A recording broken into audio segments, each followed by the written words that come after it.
So we're going to talk about Hurricane Helene. That nasty storm hit about a year ago, right? It was horrible. And a lot of us cut our way back onto our properties, trails, fire breaks, cleaning up debris. All right, that's ominous. I'm sorry. Valdosta got hit by 3 significant weather events within a year, which was horrible. So we've convened a panel that's going to approach this issue from a couple different levels, perspectives, and we're going to talk about both fire and timber. So I'm going to let Carol Denhof, my esteemed colleague, who's president of the Longleaf Alliance, introduce herself and her panel. Thank you.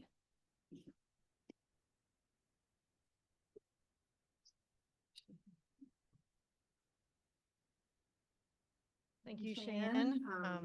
Pleasure to be here with everyone today. Crazy enough, this is my first Georgia Prescribed Fire Council meeting, so I'm really excited to be here.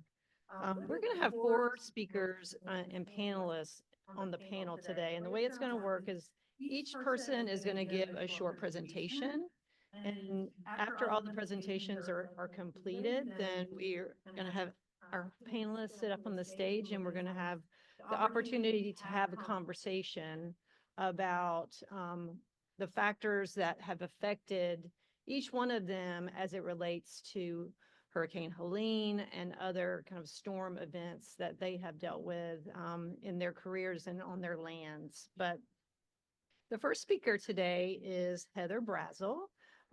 Heather is a retired educator and a landowner in Berrien County. If you all know Heather, she is just a dynamo and does a million different things. The forest operations on her property, she focuses on prescribed burning, invasive plant control, and ground cover improvement for wildlife habitat. She has created and supports her Gaskins Forest Education Center, which is just a tremendous resource there in South Central Georgia for anyone who is interested in learning more about forest management. Her property was particularly impacted by Hurricane Helene last year in 2024, and she's here to share her experiences and how the storm has impacted her. Come on up.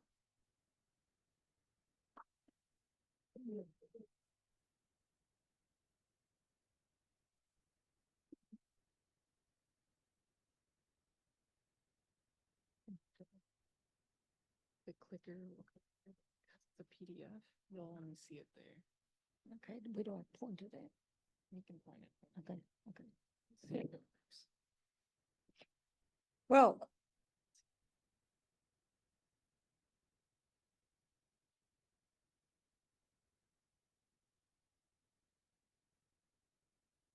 There we go.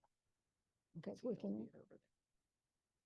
Well, I was tickled pink when I found that some of the locals were referring to me as the torch. And the reason for that is I checked a couple of weeks ago and I'm still the burningest landowner in Berrien County. But thanks to the promotion that you all are doing about prescribed fire, I've got a couple of other landowners hot on my heels, and maybe I'll lose that title pretty soon. Okay, so our burn crew is me and Jose. Jose is what I call the wheels on the ground, and I'm the feet on the ground in all of our operations. But we don't do this alone. We have an amazing backup crew, and GFC, the Berrien GFC folks, are my very best buddies and my heroes for reasons that I'll leave to your imagination. But in addition, a lot of other folks here help me with education, with technical support, with cost share, and Jose and I wouldn't be able to do it by ourselves. So we're here to talk about burning after Hurricane Helene, and on my property, we had all the way from almost nothing to very severe impacts on the property. So I'll be talking about my experience. So I live in the woods, and this is the day after the hurricane, and I had trees down all around me, and the bigger and more beautiful they were, the harder they fell. And so the very first thing that you know is that there's a lot more fuel on the ground, which means that we've got a lot more risk of wildfire, which means that we all know that what to do about that. We use prescribed fire to reduce that fuel. So what do we do about it? The first thing we need to do is restore access so we can actually get firefighting equipment into the site if there is a wildfire comes along. And we lucked out with that because the timing, it was right at the beginning of the hunting season. And I had all of our hunters converge on the property armed with chainsaws and equipment. And they helped me because they wanted to get to their tree stands and food plots. Unfortunately, in many cases, they cut the trees down just wide enough for their ATVs and not wide enough for my tractors, but I hope they learn better next time. So the next step is that we need to restore fire breaks. There were trees down all over the place, miles and miles of fire breaks to clean up. And not just that, but every time we want to go out there, we find there are even more trees fallen because they continue to fall every time there's a wind blowing. And the next thing that we do is we introduce fire. And this is kind of horrific for landowners who are a little bit timid or scared or inexperienced. They think, oh, all that fuel on the ground, this is going to be almost like a wildfire. I don't want to do that. I'm scared stiff. But what we need to do is we need to think about the fuel, not just in terms of the total amount, but in terms of, think about it in terms of the 1 hour, 10 hour, 100 hour, etc. Fuels. So that if you've got trees that you want to burn, that you don't want to burn, you don't want to damage, you want to have very tight prescriptions so that you're going to burn those 1 hour and 10 hour fuels, and the 100 hour and those big woody logs, they're not going to get consumed. Let them rot down the road. We don't want to burn them straight away unless we're doing site preparation. So you can see that the leaves are hanging out to dry, like washing on the line, and hanging on those branches. They're dry, they're desiccated. They burn very, very quickly. So when you look back at that fire there, that looked like that. I was lucky to get a photo of it because it was so flashy. Those leaves consumed in less than a minute and it was gone. So this was a beautiful burn. May not look like it, but it sure did the job. Now, not only that, but we also, after the hurricane, there was a difference in terms of the fuel distribution, because as the trees fell down, they often fell landing on another tree and slid down the side of it, landing at the base of another tree. So if you go and burn this, you're going to get fire scars at best, and you're going to get maybe kill the trees at worst. And you've already down half of your trees. You sure don't want to damage any of the ones that are left. So you may need to get in there with some mechanical equipment and push the fuel away from the base of your trees. Not only that, but there's difference in terms of the type of fuel. This is not car tires burning. As I said, the biggest and best trees were the ones that fell. This is old loblollies here, and they are just full. The heartwood is full of resin, and that resin burns hot. Think fat lighted. hot with dense black smoke.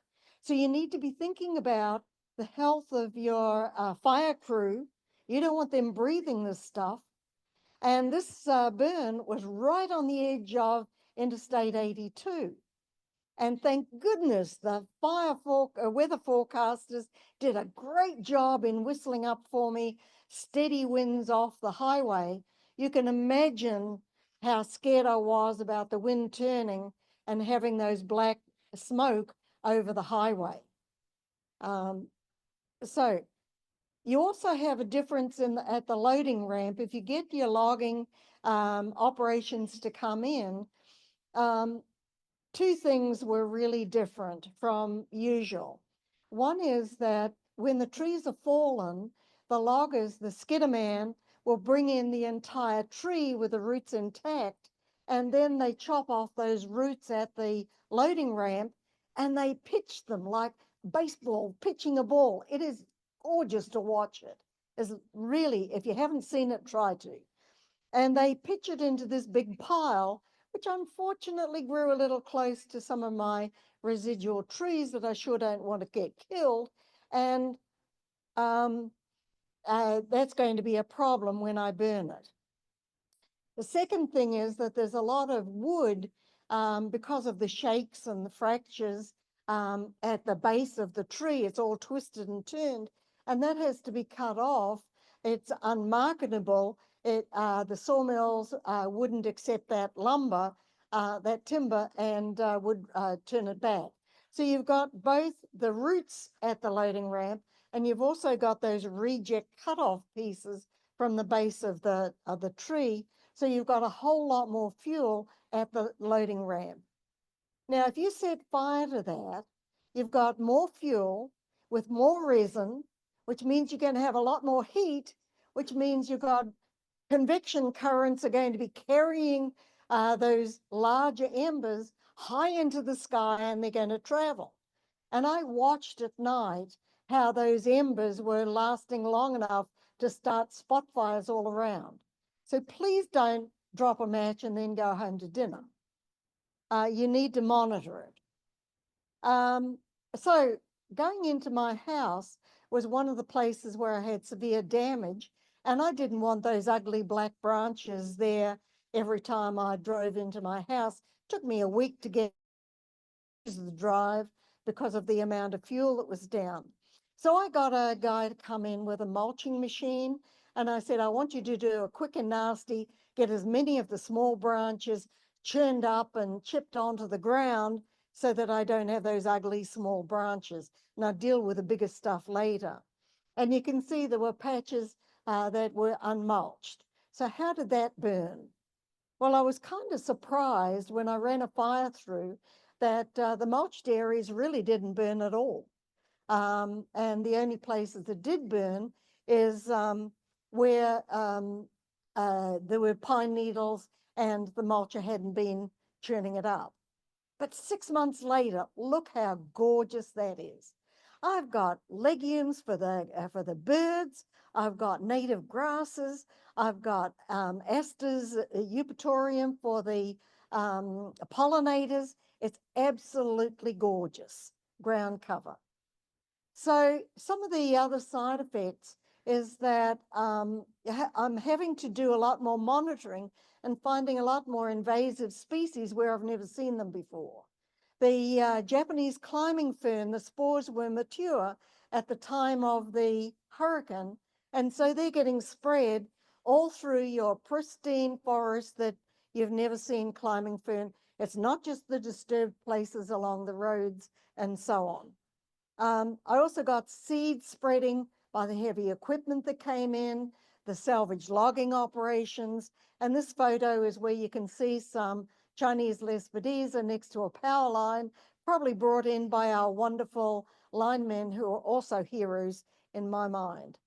But these may change the fire behavior that we're dealing with. Another problem was that you can see on the left, you've got these huge witness trees that were standing up there marking the boundary line, and they look how many of them fell down. I can manage that one, but on the right-hand side, here's IFAS here, marking, once you start getting into where there are hardwoods, when those trees are down, you've got really poor access, and some of your witness trees are going to be down. You need to get back in there and select some new witness trees and mark them before you start logging and you get timber theft and things like that. So I remember when I did my fire certification, somebody said, had a slide that said, what do you call a house in the woods? And the next slide was firewood or kindling or something like that. And that's my home in the woods. So I take my responsibility as a landowner. I've got all kinds of buildings in the wildland urban interface. I take it seriously that I have a responsibility to reduce the chance that you're going to have to come and look after my house in case of a wildfire. So what do? I've got lots of buildings and I burn around them every year to reduce the fuel. I do it in the dormant season.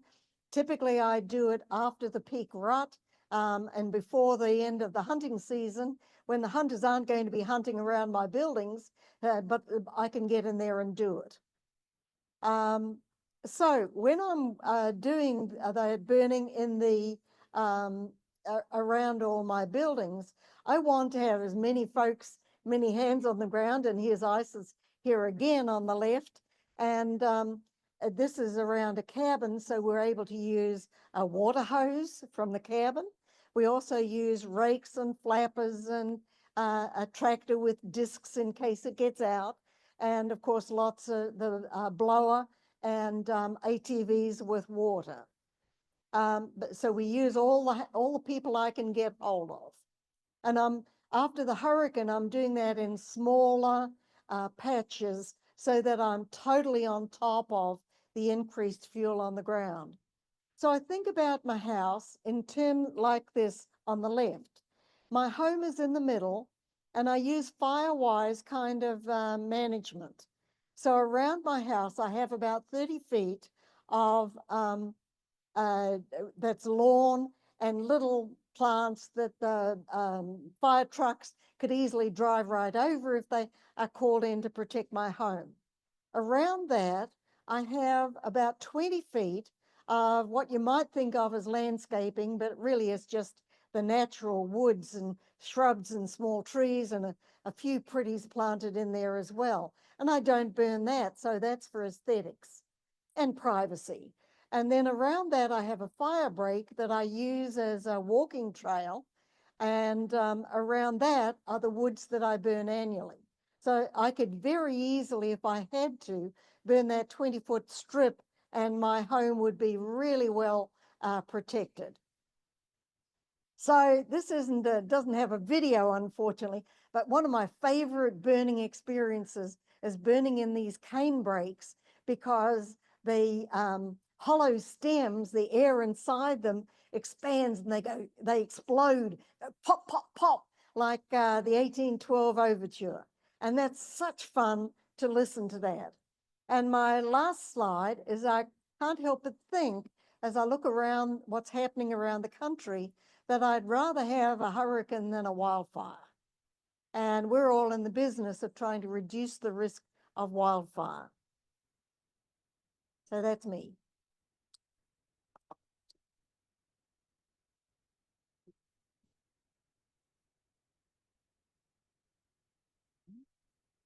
On time.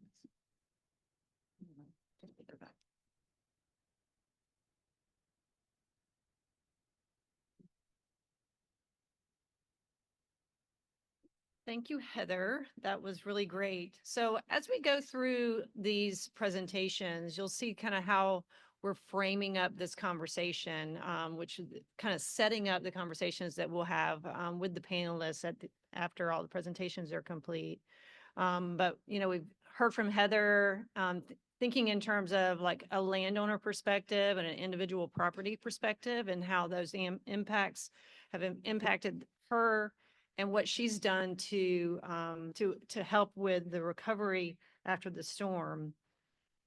Our next speaker is Tim Lowrimore, and we're really going to start looking kind of a little bit more big picture with Tim and thinking about how, like, experiences that Heather experienced after the storm, how that really starts to impact the forest industry at large. How is it impacting markets and other things that kind of impact that whole forest industry? And Tim is going to talk to us a little bit about that. Welcome.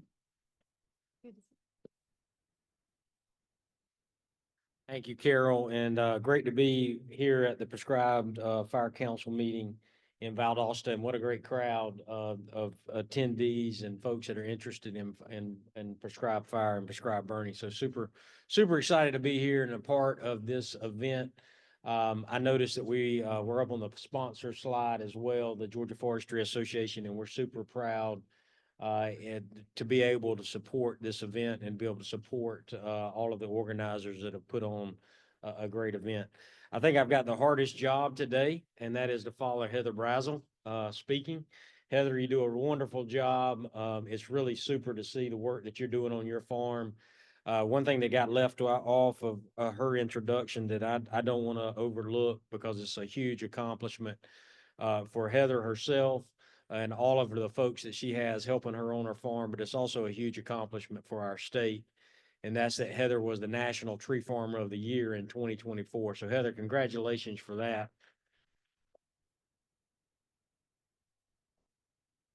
Yeah, thank you for representing us so well on the national level and the national stage as a tree farmer.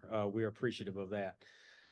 Yeah, so I've got the opportunity. I heard Carol talk that she wanted us to talk about the response to Hurricane Helene. And when we were putting this presentation together and we were putting the panel together, yeah, I was like, absolutely, I can talk about that. But many of you realize I'm going to talk about that, but I also want to touch on another storm that has hit our state that really points to that title slide that I had up there, that our working forests are really at a pivotal point in our state. And I think it's going to require all of us to work together, even in the fire community, the markets community, the landowners community, the conservation community, working well together to ensure that our working forests continue to bless our state the way they have blessed our state in the past. The Georgia Forestry Association, I hope not a surprise to many of you in this room. We have the mission of promoting a healthy business and political climate for forest landowners, forest product manufacturers, and all forest-based businesses in our state. That's what our team wakes up to do every day, and I'm super proud to be a part of that team. We've got two of our members that are here today. I hope you'll get a chance to visit with them. They've got a table out front. Dylan Hendricks and Ansley Whitley, you're over there, I believe. Thank you guys for being here and representing the association. Go by and visit with those folks. They'll be happy to visit with you and share with you what's happening with our organization. Our forests are at a pivotal sector, and really this year's been one of those years that's shaped us and will shape what our working forests look like as we go forward. Hurricane Helene hit. Might have been, what is today's date? Is it September the 23rd? 23rd, I believe it was the 26th and the 27th was the day that it hit. I hadn't even thought about that until right now. But a year ago, we had a storm brewing that hit our state and moved obviously from Valdosta all the way up the coast through our state to Augusta, and really changed the way our forests look along that it hit. So what did the association do? And I know the commission is going to speak after me, so I'm going to try not to get into any of the things that they're talking about as well. We immediately began to talk to our industry partners, our forest landowners, our members that were impacted, and asking what we needed to do and how we could help recover from a storm that had an impact like we had never seen before. On the advocacy front, that is what we do at the association, and we do that extremely well. Our association has been around for over 100 years now, founded on advocacy, and continues to be a strong advocate for forest landowners and the forest sector. We went to work, we rolled our sleeves up, we held meetings all around the state that were in the impacted area. One of the most telling meetings that we had, or one of the most interesting meetings we had, was in Douglas, Georgia. It was in a pig swine barn. Mike, you'd like that. It had a smell that not quite as nice as this room, but it was actually a swine barn at a local high school, and we had over 250 forest landowners come to that event and talk to us about things that we needed to be focused on from an advocacy role. And we did other meetings in the affected area as well. Really just having a listening heart to shape and inform the steps that we took as an association as we went forward. What we landed on and what we presented with our state legislature, you see here on this slide, harvest tax exemption. We need your help on that. If you are in the impacted area, your county has the ability to opt out of severance tax for timber that was harvested in response to Hurricane Helene. It requires your county to take action. We need you to talk to your county commissioners. There are counties that are not doing this yet. They need to understand they will be better off if they go forward with removing or participating in the harvest tax exemption. The state will reimburse them for severance tax based on a timber value previous to the storm. So a pretty important measure. A great opportunity for us as the Forestry Association to work with counties to try to make them whole and to help them meet their budgets. Obviously, many of you are aware of this reforestation tax credit. There's a $200 million state tax credit for folks that are going to reforest after the hurricane. That is a transferable or a refundable tax credit. So if you're planting trees, you need to look into the reforestation tax credit if you're planting trees in the impacted area. And then obviously, I think one thing that most people that are in the impacted area, we hear about this at our regional meetings as we go around the state today, is the block grant funding. Our understanding is that it's coming soon. I know it's been 11 months and almost 30 days now. It's been almost a year. And we're not happy that the funding for block grant has not been deployed yet. But we know that our ag commissioner and we know that our state forester, Johnny Sabo, is working on that. So super excited about that. Continue to look for that. This is an opportunity we have on our website where you can go and grab those resources that are available to you about the hurricane recovery. I know I just got the flag up here for time, and I can take these, and this may just be introduced for the Q&A session.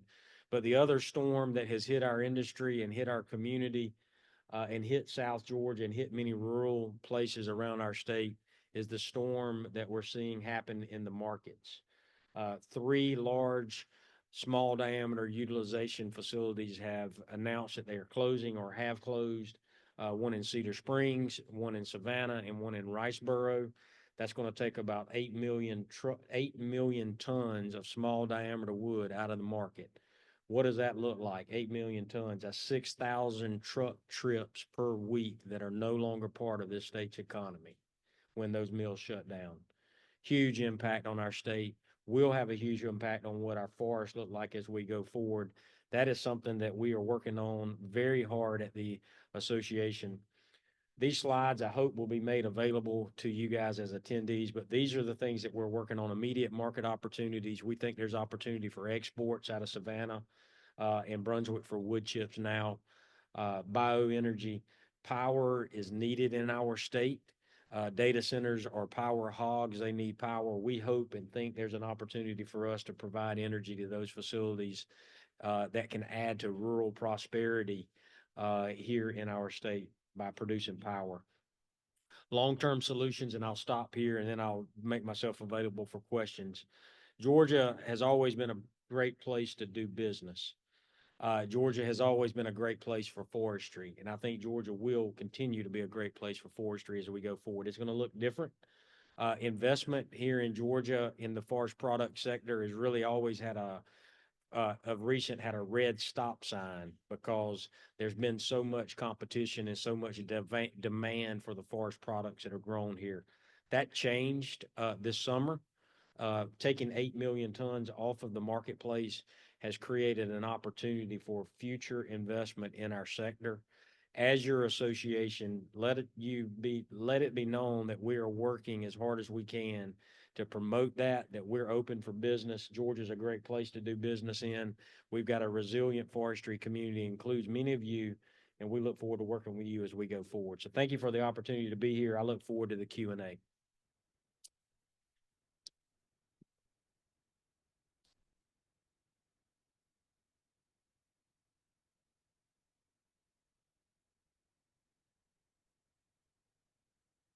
Thank you, Tim. It's a lot to unpack there, and hopefully we'll be able to dive into that a little bit more during the panel discussion.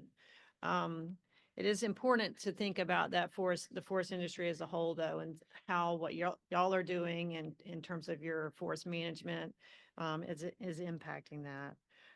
Our last two speakers. So we've been talking about kind of impacts that have happened to landowners and kind of immediate responses. Our last two speakers are really going to look more at strategies and timber management strategies in particular moving forward, and resources that are available to help with landowners as they address some of these issues. Our next speaker is Troy Clymer. He's with the Georgia Forestry Commission. There he is behind me. He's been with the commission and working for the state for 26 years in a variety of different roles.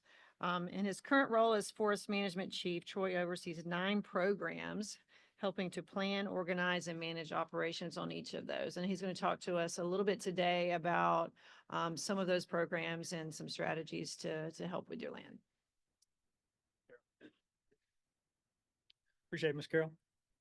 Yeah, so Tim touched on, Tim and Heather pretty much talked about everything I was going to talk about. So it should be pretty easy. So a lot of the talks we did in the fall and early spring, I talked about our response to the hurricane and the impact it had and what landowners could expect.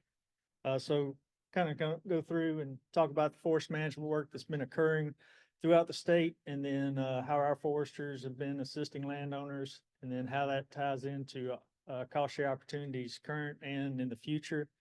And then also the state of Georgia, the tools for recovery that Tim just touched on as well. And then how you can prepare for the future for next storm.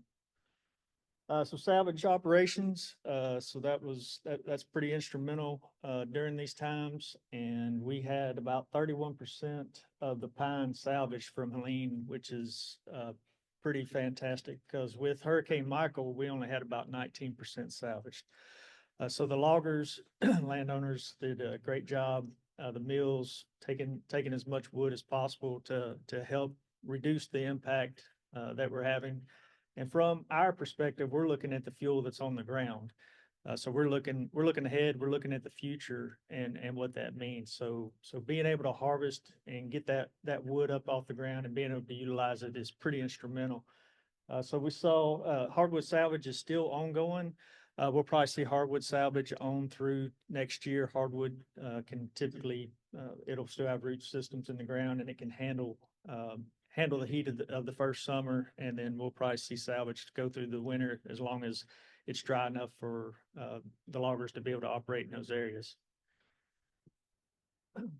But like Ms. Heather talked about, we're seeing chipping and grinding occurring, and that comes in all shapes and sizes, from little skid steers to big skidders with big heads on them, as well as bringing them into the log decks and chipping them there. Also looking at felling and root raking. Felling is probably an instrumental one on areas that had like light to moderate damage. You can go in there and kind of fell some of those trees they're damaged and put them on the ground to get rid of that hazard.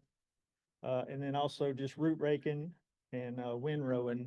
So windrowing's that's not something we typically see a whole lot of anymore. Windrowing was probably big in the 90s and early 2000s. And we know that it does, through research, it puts the best dirt right up next to the windrows. But this is a good opportunity to open these stands back up, put the fuel in one spot, and then be able to go back in and replant and it just improves access. And then from our standpoint, Jason will touch on that, but fighting fire, that's pretty instrumental, giving us places where we can actually fight the fire.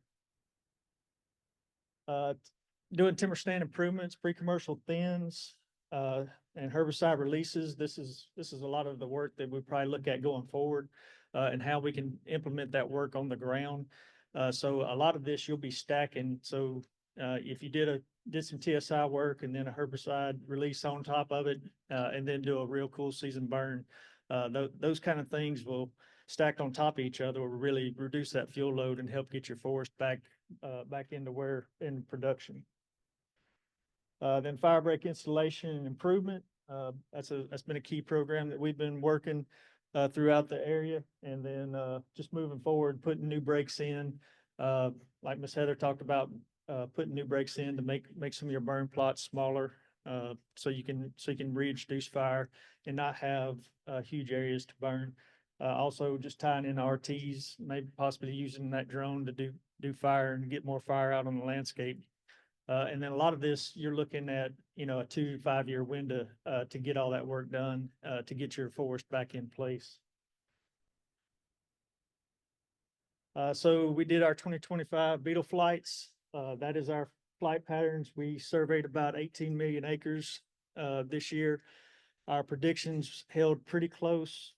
West of Atlanta has been our hotspot for the past 2 years. It's still our hotspot. But last year we had about 1,600 spots. This year we're sitting around 300-400. So vast improvement there. And then what we've seen in the hurricane area is Ips beetle, and that's typically what we see after hurricanes. So that has held true as well. We are also doing some research throughout the hurricane zone, and we'll have some research going forward. We're working with UGA to look at southern pine beetle and look at Ips beetle as well. Our foresters, this is just kind of runs through the gamut of what we do to serve landowners. We come out, give general advice, help get you in touch with the contractors and loggers you need. One of the things we did with our fuel mitigation program was we called a lot of the landowners that were working on their property or had an application, and basically we reached out to all the contractors and loggers to see if they were willing to assist. And I just sent that email out Friday to those landowners that said they did want assistance. So we also have that posted on our website. So if you need assistance dealing with that kind of work, please utilize these folks to help get that work done.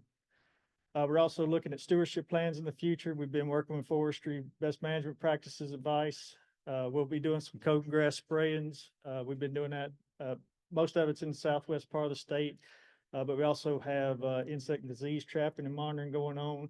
And then our state lands, we have state lands throughout the state, and our foresters are involved in that as well. We assist DNR and Department of Corrections with a couple of their salvage operations, and then we've had some on our own state lands.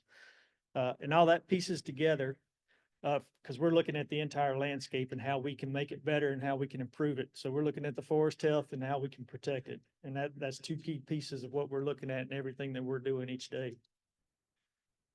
These are cost share opportunities. The fuel mitigation was a big one. But then the Farm Service Agency, they had their cleanup and forest restoration practice with EFRP. So that's a big one to help get cleanup done, and then also to help reforest the site. You can see there we've got several programs in play: the fuel mitigation program, Southern Pine Beetle Invasive Species Program. All these are to help offset some of the cost share practices and help you achieve your forest management goals on your property. Then also get your Natural Resource Conservation Service. EQIPS will be a key one to tie into in the future. And then Department of Natural Resources also has a cost share coming. Tim hit on these. Just know that we've been involved with this. We created a certification form for the harvest tax exemption, for the reforestation tax credit. We created a planning guide, and then with the block grant, that's in the Georgia Department of Ag, and they've been working with the USDA to get that signed and finished, and then we're working on the work plan for the timber piece of it. So just preparing for the future. Probably one of the biggest keys is relationships, and this is a good step forward right here. So starting, coming to these meetings, getting tied in with folks in the business, from loggers to foresters to contractors, knowing your GFC folks, getting with GFA, DNR, FSA, NRCS, all the other acronyms that you can think of that meet your objectives. That's a key piece each day. So that way, when these next storms occur, you already have that relationship in place. You know that person, you've worked with them, you tied in, and then it makes it that much easier to know who to contact to help you move forward. Because we all struggle in these situations when these big disasters like this happen, because this was from Valdosta all the way up into Virginia. So that's a key piece of knowing who to call and who to talk with is instrumental. So just be engaged. Come to these meetings, get to know folks, get to know the people in your areas, have that relationship, eat lunch with them, manage your property. A lot of people, they just sit and let it be, and they'll come and harvest it when it needs harvesting, or hey, I need some advice, and do that every 5 years. But create a plan. And like I said, get to know the folks and be engaged in this forestry community, because it's a great community to be involved in. And even with all the challenges we have great people each day that we can work with and help us accomplish our goals. And that's our goal, is to help you accomplish your objectives on your property. So appreciate the opportunity, and hope you have a great rest of the day.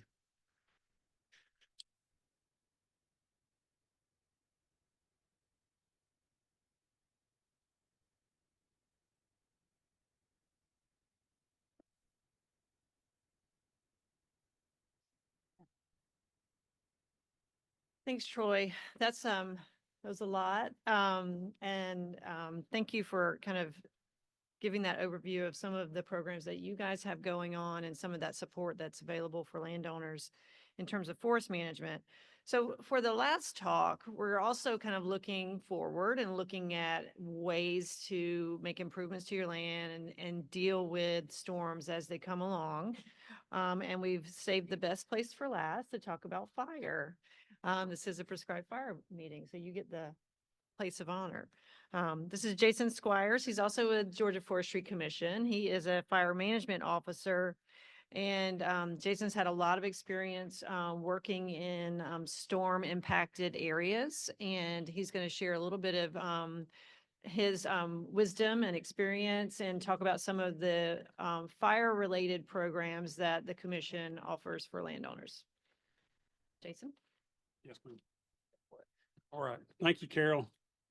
Yeah, the best for last. I'm not sure. There's several ways to make you feel better about yourself. One of them, everybody knows, go look around Walmart about midnight or 1 o'clock in the morning, or be put on a panel where that, you figure it out that, yeah, I'm put on here to make everybody else on the panel look pretty good.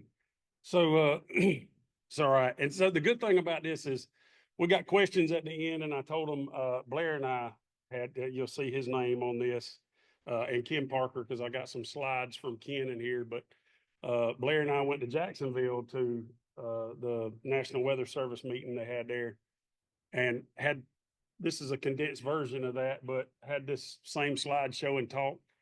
And it was a room full of meteorologists, and that's, they are doctors and lawyers and those kind of things, really smart people. And they let those guys talk, and it sounded like you were watching the 6 o'clock news and the weather report. And then I get up there and I said, look, I know it sounds like deep fried cornbread, but I promise you there's content to this, and, just ask questions if you don't understand. So you can go ahead and play that video if you will. Or is it on here for me to play? So there's a short video here while kind of getting into what I'm going to talk about. I'll take this off. So it's the short video that Matt Marizik helped make from the air, and the tractor operator was pushing in some storm debris. This is in Millwood, which is between Ware County and Coffee County, kind of on that line over there. It's a mix of about a 15-year-old thin pine stand with a hardwood, annual drain beside it. So pretty much Southeast Georgia, right? It's a representation of about what it looks like. So that's not even a lot of heavy debris, but can you just play it one more time? The main point is it's hard to see from the cab what you're pushing in there, but that's not because it's on a TV screen. that would be like putting that sheet over the windshield of a bulldozer to push through most of this, right? You can understand that. So we're tearing up a lot of equipment and this stuff and things like that. And I promise there's a reason I'm going through that. That's good. We don't have to play it anymore. But so you get the idea. You're almost pushing blind in some of this stuff. And y'all know how heavy the storm debris was. So now the challenge is, how do we fix this? How do we go about, making this better? How do we promote folks just to plant trees back? And of course, there's a lot of the cost share programs, FSA and GFAs pushing these kind of things to happen. But from our end, on the fire end, fire suppression obviously gets a lot harder, makes things a lot more difficult, like the hurricane does everything else.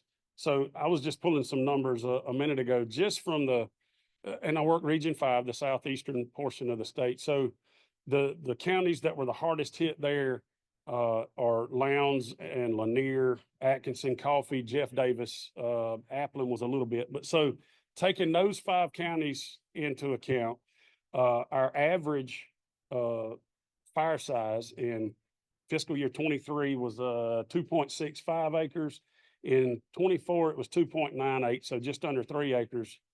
And then for this fiscal year, you're looking at 5.19. So it's almost doubled from 23. That doesn't sound like a whole lot, but there's a lot of acreage that's not lost, I'm sorry. There's a lot of acres involved in the wildfires before they're put out.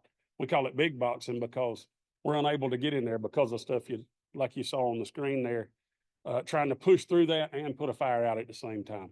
You got to pay attention to one or the other. And, obviously the firefighter safety and our equipment and things like that's more important than trying to make the fire smaller.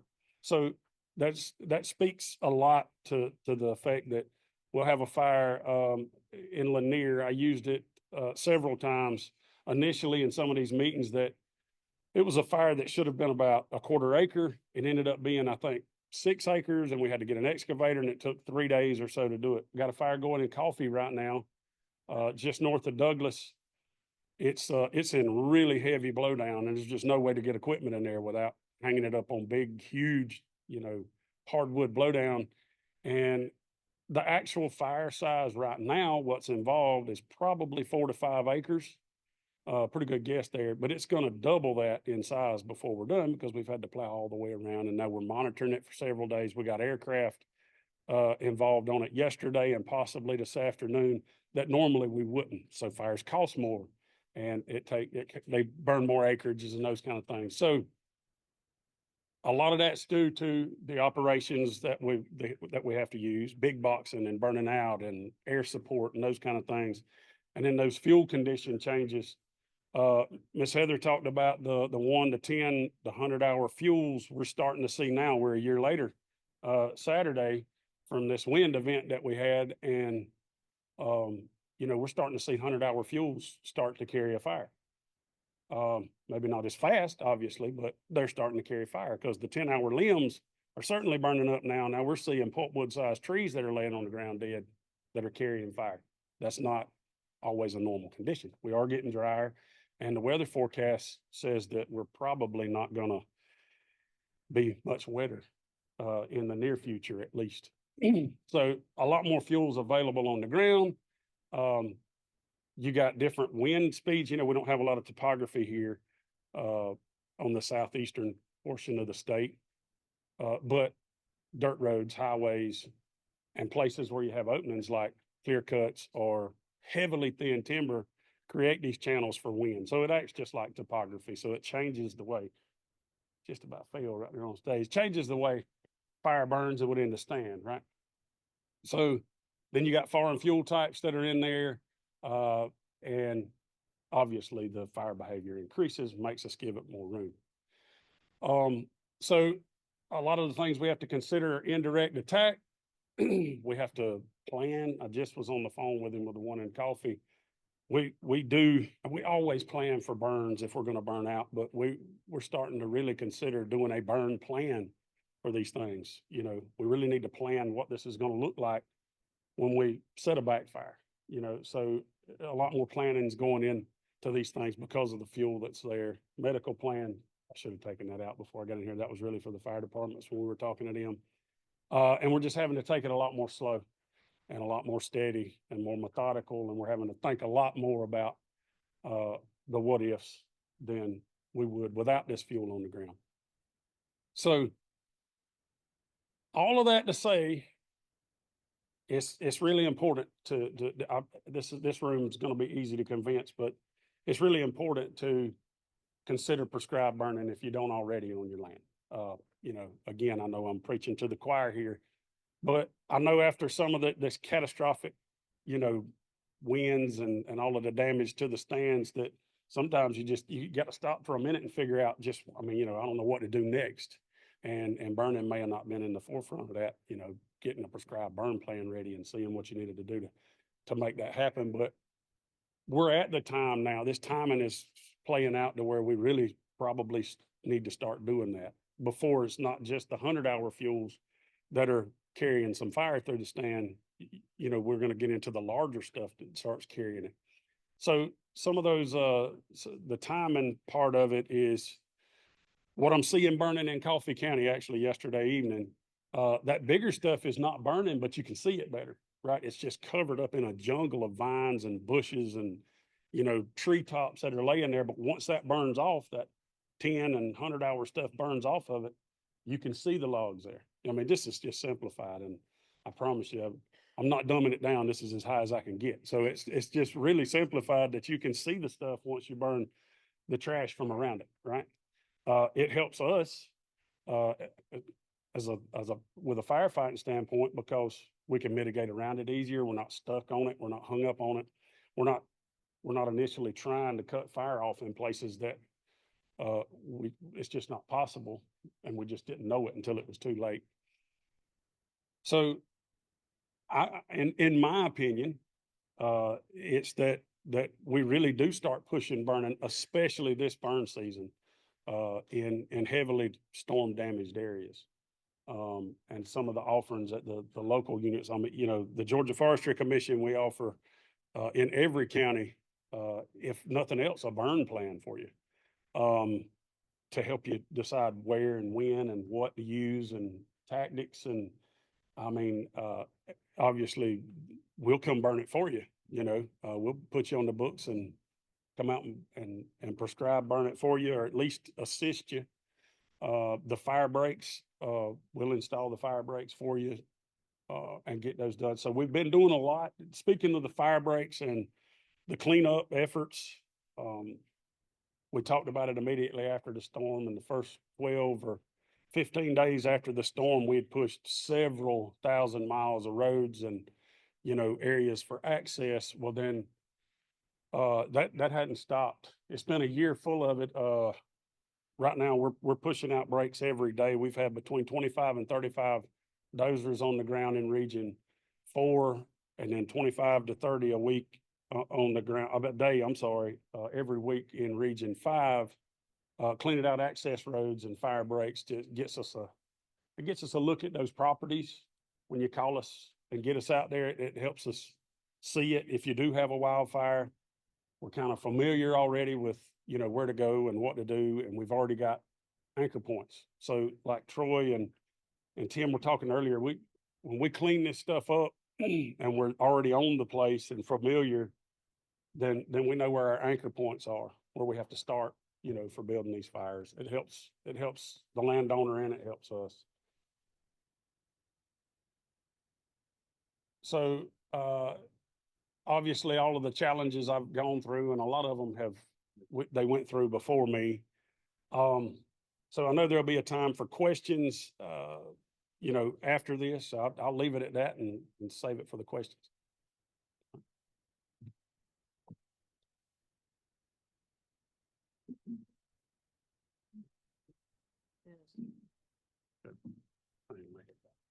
I'd like to invite the panelists to come on up and have a seat on the stage, please.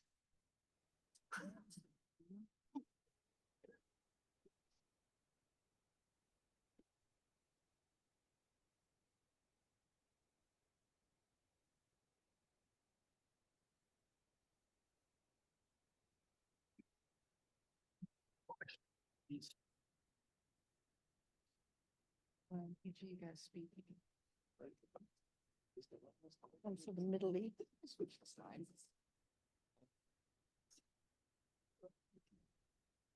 Okay, so, we're gonna take some time now. We've got, about 15, a little over 15 minutes, to entertain any questions from the crowd, for the panelists. We want this to be really a conversation, around some of these really important issues. I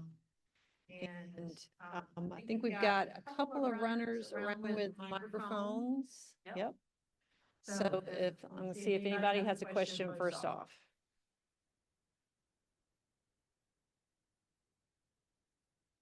We got one in the back. Here. If there's no questions, we didn't do our job. Did it too good. Yeah, I heard from a couple of the talks, I think Ms. Brasell and then Mr. Squires, to get fire back into these systems post-storm pretty quickly or as soon as possible. And just wondered, how you would speak to a landowner or what advice you'd give on that front as far as when to put fire back into these stands, if they were hesitant to do so or nervous about, the potential fire behavior and so forth. See, they using me. Using me now for you. So the, what, I understand what you're saying, and I don't, in my opinion, the timing now, especially if you have the heavy timber that's down, if you had a lot older, larger, type timber, because of those, the bigger fuel is now carrying the fire, in other words. Instead of the grasses and the needles, the 1 hour fuels, the 10 hours, like the limbs, those have pretty much either rotted or they're burning with it already. You're starting to get 100-hour fuels, which I would say, what, pulpwood size? We're gonna say, pulpwood size stuff, it's burning now and it's burning up, especially with the weather we've got and as dry as it's been. So if you wait, if it makes sense to you, if you wait much longer, then the really big fuels are going to start carrying it, and then it's much harder to control, and those kind of things. If you catch it now and burn it off, that stuff is still left, but save it till it rots a little better. Does that make sense? And what I would add to that is, what are your objectives? Make sure your burn is tied to your objectives. You may want to make your burn smaller, depending on how much fuel you'll have in them. And also for your first burn, you probably want it to be a cool season burn. You got a lot of fuel in there, so you may want to time the rain. And then as soon as you can burn it after that, then burn, maybe a day or two after a good rain. And then, like I was talking about, stacking some of these management objectives. So maybe you do the burn, and then maybe you take some, maybe you go in and with some saw crews and cut some of that, buck some of that stuff up. And then the next year, maybe you throw another burn in there. And then that way, because you're not going to magically fix it with one burn. It took you years to get there where it was at before the hurricane, and it's going to take years to get it there now. So that would be my advice. Your first burn, base it on your objectives. If it's heavy fuel, do cool season. If it's light damage or even on the low end of moderate, you can probably get away with a spring burn if you were doing spring burns already. So that having somebody that's prescribed burn certified and coming in and looking at that site and writing the prescription directly for it will be instrumental. What I'd add to that is that in carpentry, you say, think twice, measure once. When you go into burn, don't go by what you've done in the past, going on your old burn plans. And what I mean by that is that when you, after the hurricane, the access is really difficult internal in the stands.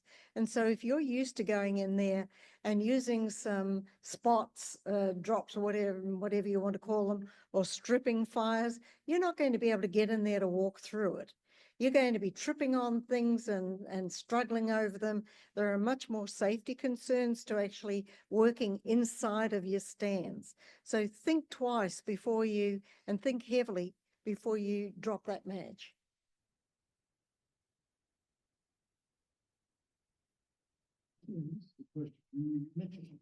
It is about bioenergy, possibly for some of our wood businesses. We're losing our markets for small pulpwood type activities. Can you speak a little bit more about the bioenergy opportunities?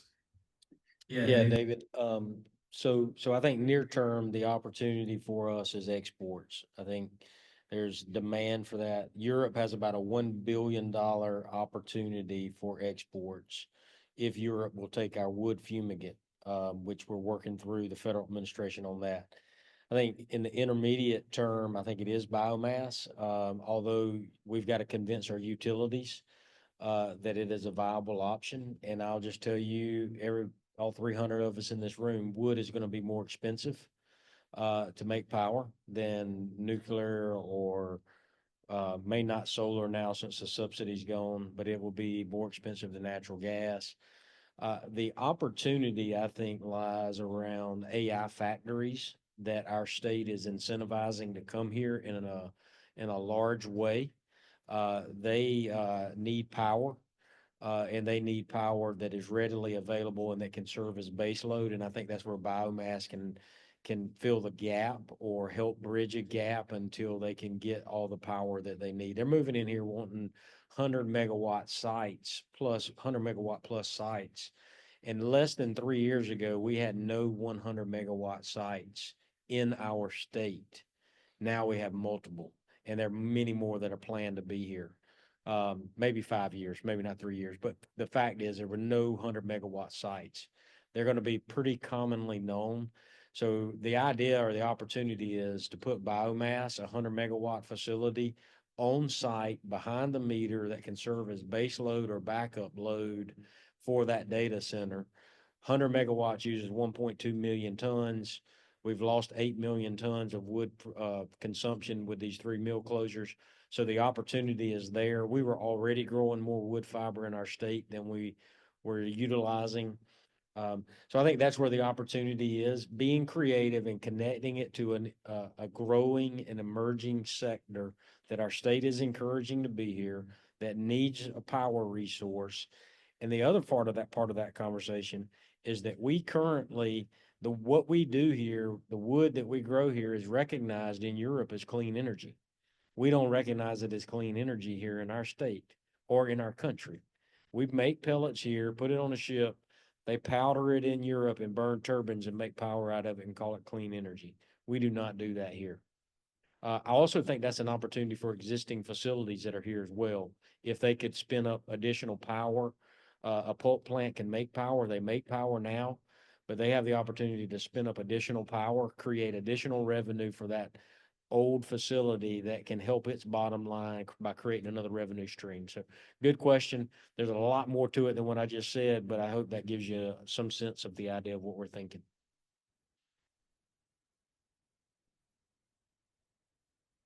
Questions? Over in the center.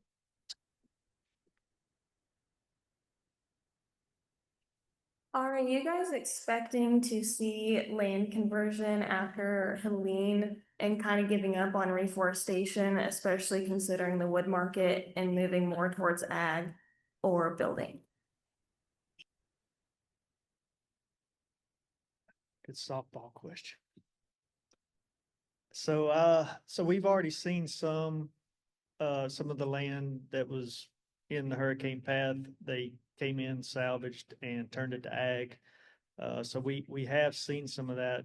A lot of what we're doing with incentivizing the cost shares to help clean up these properties, to help folks reforest. What Tim's doing on this front with the markets, all that's pieced together to incentivize to keep it in forest. I mean, we're foresters. One of the talks I did with Tim, I think it was a senator. He was asking if he could use one of the cost shares and turn it to ag. And I told him, I said, I'm a forester. There's no way I'd tell you to turn it to ag. I want you to plant a tree. So that's we want to help you accomplish your objectives. We want to incentivize the opportunity to have your property be an investment, be able to pay your taxes. All that is instrumental in you being able to hold on to your property. So that's a key piece. It's still, at the end of the day, it's your property, your choice to make your decisions. Our goal is to help you, show you your options and how to meet those objectives. And that's a key piece of what we're doing. And our goal is to tie you in with the foresters and contractors to help you get that work accomplished, and help you meet those goals.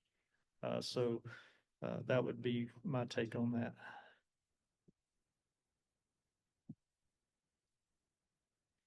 All good? I think you're good. The short answer is, I think you will see some conversion, unfortunately. Although I don't know the scale. I think none of us, I think it's just I don't know that any of us can determine. I mean, we're talking about 8 million, I believe it was 8 million acres that were 8.1 million acres that was impacted by that storm path. It is such a large swath of property. And then you couple it with the timing of it, ag business is not very good right now either. So I don't know that there's a whole lot of people wanting to run out the door to go do cropland either at this moment.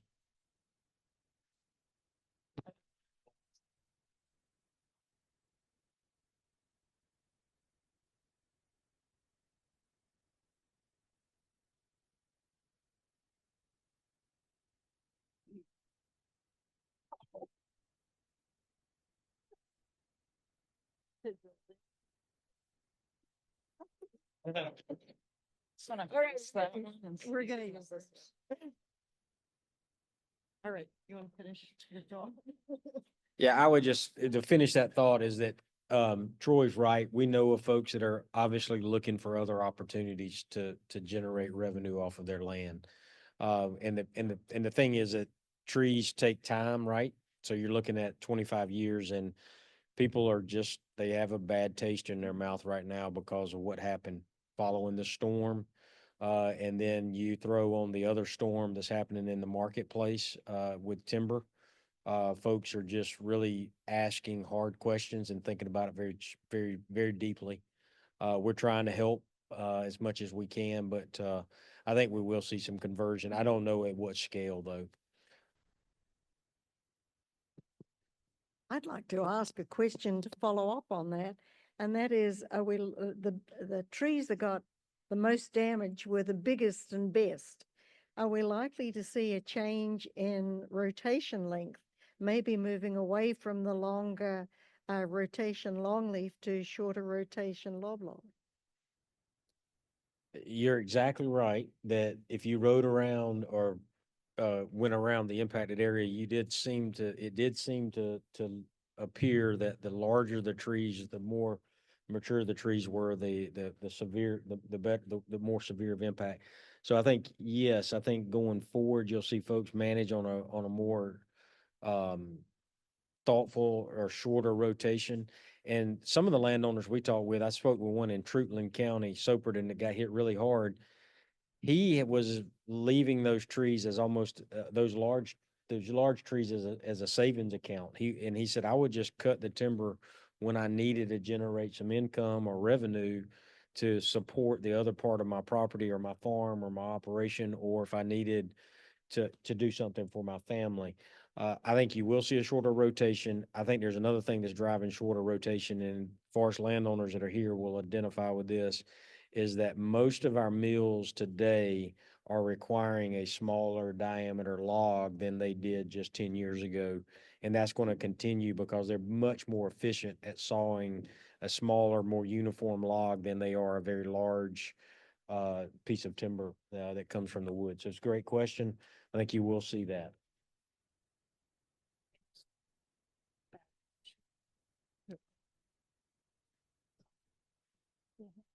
Got a question in the back? I have a question.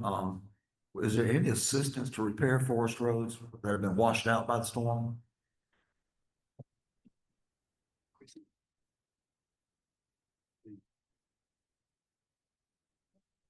Repeat it. Is there any assistance to repair forest roads or forest access roads that would Well, basically washed out by the storm. Oh, any incentives? There's no cost share that I'm aware of there. There was some EFRP cost share to replace like culverts and that kind of thing that got washed out by the storm. But there's not any that I know of for road repair. But there was not much That time. And should, it's the property we live on, and should my daughter and son-in-law decide they want to sell some timber, they have no access to get it. Our vehicle access is by a 30-foot wide easement, about 1,500 feet long. And it would not be accessible for logging equipment. That's why I was asking. What county are you in? Barrier. Okay, just look me up after the meeting. Look, check with you after. Yeah, get with me after the meeting. Okay, thank you. Yes, sir.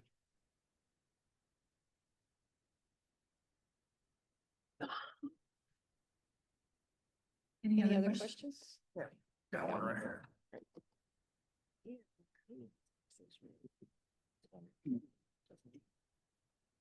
As a private landowner, all this talk about for Let's turn that off. Take it away.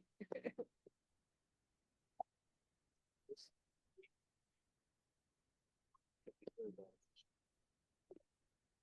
one's off.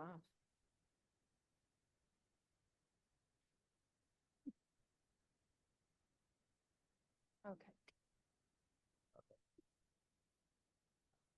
yeah, as a private landowner, it can be nervous. We escaped the last couple of very little damage, but if I do, I guess we're due, but if I do get that damage as a private landowner, what's the first thing I should be doing to get all that wood up, get in line, pay extra for a logger? I mean, is there a secret? For after the storm, what do I do? Number one, I hope you've already got your farm number with FSA.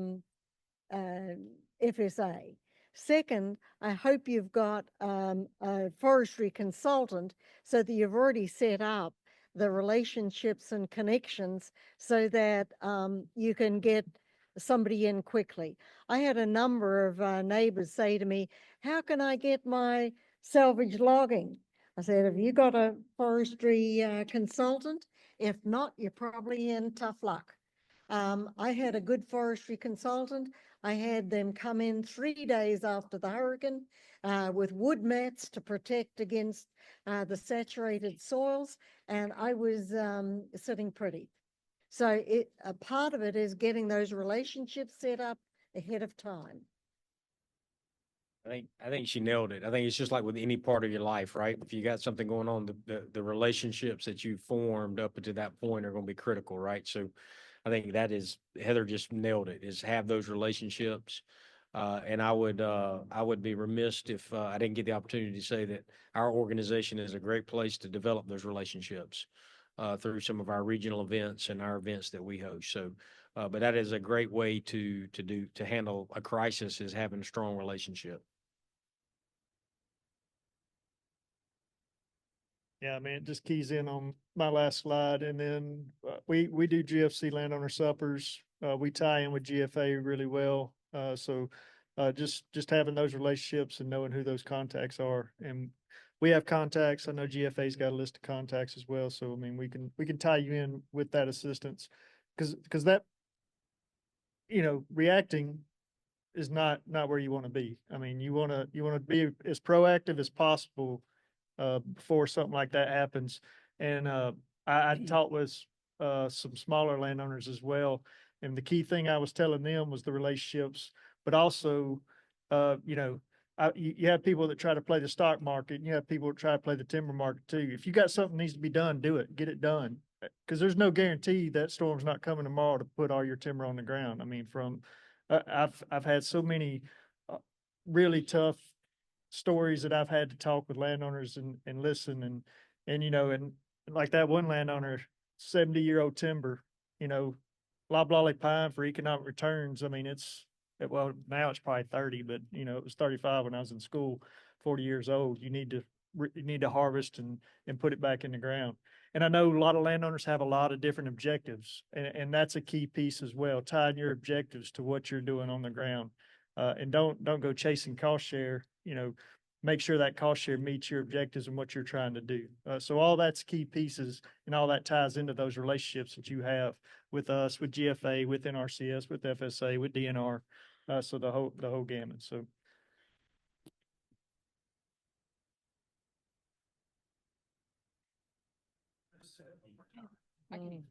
Do you think it would be to my benefit to already be in an NRCS cost sharing program of some type? Would that? I was gonna say that. Reese Thompson couldn't be here today because he's still cleaning up from Hurricane Helene, but he had a lot of landowners come to him, his neighbors, like, how do I get this relief? How do I apply for this? They didn't have their track numbers, they didn't have their plats, their deeds, all that stuff. So if you can go ahead and apply for that FSA farm number, get into the system, even if you're not taking advantage of some of the NRCS programs, it's good to have that. So then when you do need it, you're ready. Well, thank you, everyone. We gotta go. We have to wrap. Sorry, Heather. I know. Is this even on? Yeah, okay. I think that's a really great place to stop, though, thinking about relationships. I think that is really vital for having those relationships in place, especially as you prepare for any kind of future events. That one will work better. Having those relationships in place is really, really important. I think thinking about the way you're managing your forest is really important as well. There's some really great research going on at Jones Center and Tall Timbers. They're looking at ways to manage forests to minimize those impacts that future storms are going to make on your land. So think about how you're holistically managing those forests to really kind of minimize impacts going forward. So thank you to the panel. I appreciate you all putting together your presentations and answering questions with the group. And thank you all for these really great questions. So thank you. Thank you.